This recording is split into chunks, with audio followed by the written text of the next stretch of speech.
करालवदनां घोरां मुक्तकेशीं मृभुजां कालिकां दक्षिणां दिव्यां मुण्डमाला विभूषितां षड्दश्चिन्नशिरःखड्गवामाधोर्ध्वकराम्बुजाम् अभयं वरदं चैव दक्षिणाधोर्ध्वपाणिकां महामेघप्रभां श्यामां तथा चैव दिगम्बरीं कण्ठावसक्तमुण्डालीगलदुर्धिरचर्चितां कर्णावतंसदानीतशवयुगमभयानकां घोरदंष्ट्रां करालास्यां पीनोन्नतपयोधराम्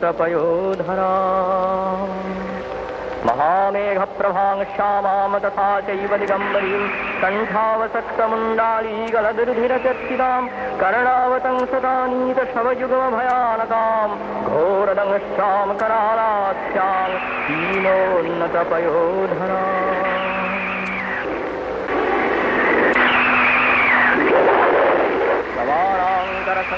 सवाराङ्करसङ्घातैस्तकान्तीं हसन्मुखीं रक्तद्वयगलदरक्तधारा विस्फुरिताननां घोररावाङ्महारौद्रीं श्मशानालयवासिनीं बालार्कमण्डलाकारलोचनस्कृतयान्वितां तन्तुरां दक्षिणव्यापी मुक्तालम्बिकचोच्चयां नवरूपमहादेवहृदयोपरि संस्थितां शिवाभिर्घोररावाभिश्चतुर्दिक्षु समन्वितान् महाकालेन च समं विपरीतरतातुराम्